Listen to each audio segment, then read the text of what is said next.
Yesterday, I made a video about President Biden's loan forgiveness for college students. To reiterate what I said yesterday, and then I'm going to give you some new information and news about what's happening. The loan forgiveness is going to be between $10,000 and $20,000. The loan forgiveness is going to be $10,000 if you never had a Pell Grant and $20,000 if you did have a Pell Grant. The threshold is if you made $125,000 or less, you qualify as a single taxpayer, and $250,000 if you are married and filed taxes jointly. This is going to affect nearly 40 million people.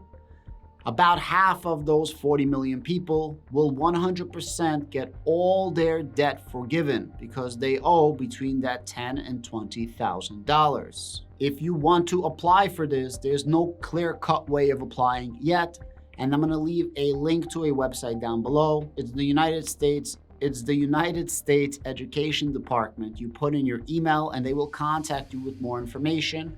They're going to have to get all of your financial information in order to do this. Of the 40 million or so people, the United States Education Department has around 8 million of those people's information. You can sign up and they're going to send you the information. Besides for the loan forgiveness, right now there's a stop on loan payments. That stop was in effect until August 31st, the end of this month. Biden now extended it until the end of the year. So if you had a loan, you didn't have to make your loan payments. And this is extended until the end of the year. The question is, if you did make your loan payments this entire time, what happens? Well, you are entitled for a refund.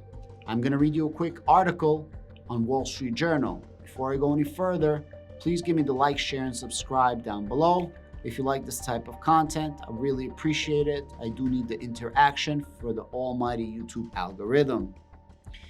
If you don't know what to do, contact your loan provider and say, hey, Biden is for me. He now forgave all debt payments for the debt that I agreed to pay, for the college that I agreed to go to, for the education that I always wanted. I now want my money back for all the payments that I made because, hey, if somebody else doesn't have to pay, why do I have to pay? And you would be right to say that. This is the story that I wanted to read. The story came out earlier today. It says Biden's student loan forgiveness plan refund borrowers who paid during the pause. And then there's a little bit of a story right here. If you go a little bit lower, Kate Blosser, a 29-year-old higher education marketing manager, immediately thought of her younger sisters when she first read the headlines on Wednesday. Both her sisters each will have $20,000 of federal student loan forgiveness. Ms. Blosser was one of the relative few who had continued making student loan payments during the pause. She made $1,500 in payments in the past 7 months, bringing down her federal student loan balance to $3,500. On Thursday morning, she called her loan service to inquire whether forgiveness would apply to the amount she already paid. And I quote, "The whole thing was super smooth," she said. "The girl on the phone was a total peach and was like, yeah, I see you made the 7 payments. I'll put the paperwork in, and in the next 6 to 8 weeks, you should see a direct deposit." The girl was like, "I'm super happy for you." Only 1.2% of borrowers continued paying down loans as of March 2022. This is very interesting. Since 37 million borrowers skipped nearly $200 billion in payments during the pause, the Federal Reserve Bank of New York estimated. When that payment is refunded to the borrower's student loan balances, they can then receive the amount of forgiveness for which they qualify. As of the fourth quarter of 2021, some 32.3% of total borrowers had student loans with a balance of $10,000 or lower. Now, this is very interesting. And I quote, "If they've eliminated their loan during the pandemic, contact your loan servicer and see what happens. If you paid it off before the start of the pandemic, you're out of luck."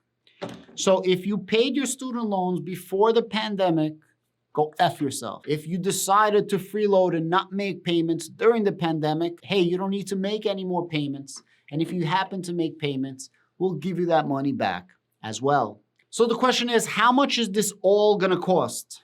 And who's gonna pay for this? I'll get to that in just a moment. The Committee for a Responsible Federal Budget found that the total cost of student loan relief would be around $500 billion over 10 years, including $360 billion in canceled debt, $120 billion from the changes to repayment plans, and $20 billion from another 4-month extension to the payment pause.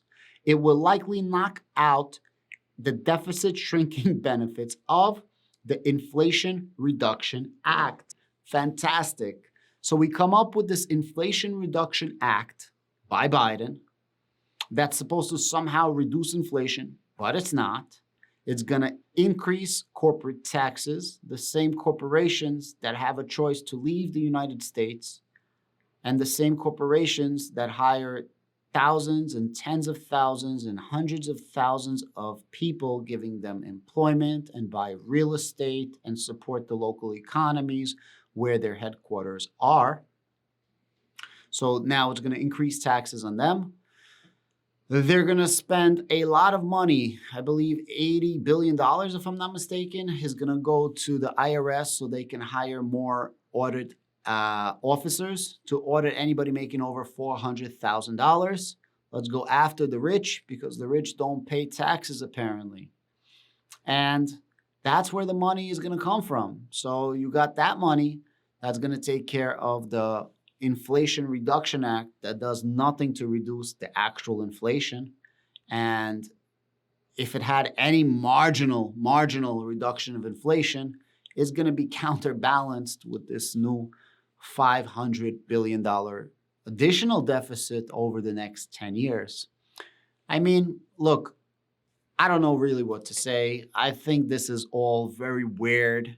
I feel like we are, as a country, going down a bad path.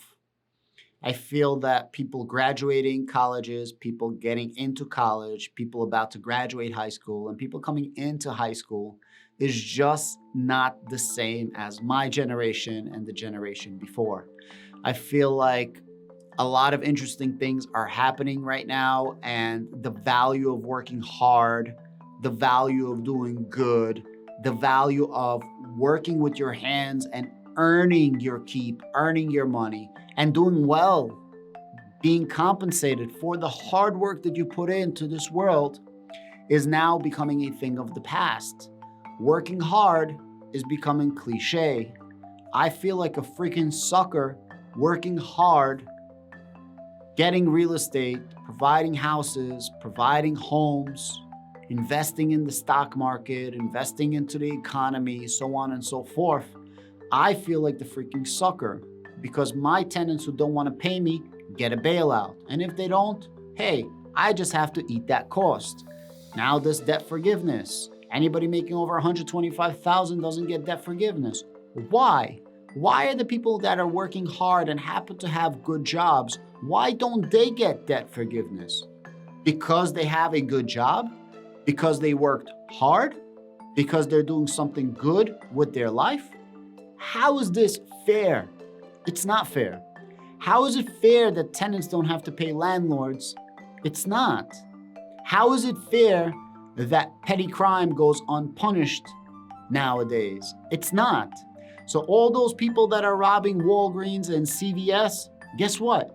All those inflated prices, a lot of the reasons why there's inflated prices is because of this robberies that are happening that are going unpunished. Guys, I really do apologize for the rant. I'm trying to bring you great content. Let me know in the comments down below if you feel the same way that I am, that now you feel like the criminal and you feel like the weirdo for working hard in this world. Because I truly am talking to people in the hood, my hood, right? And I'm like, yo, blah, blah, blah. And everybody's starting to feel a certain type of way that the working man is really becoming a sucker in today's day and age. Why work hard when you're just gonna get a bailout? I don't know what the hell is gonna happen with this world, man. I truly don't know. Thank you so much. Anybody that got debt forgiveness, congratulations to you.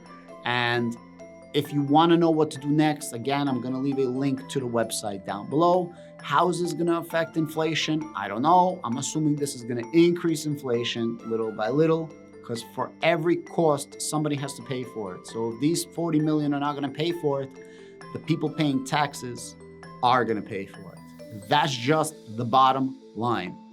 Now, some people are contesting that Biden does not have the authority to do this, so this might actually have to go to court. Where this ends, I don't know, but you bet your bottom dollar that the Berg is going to be bringing you the news as it comes. The Berg is out.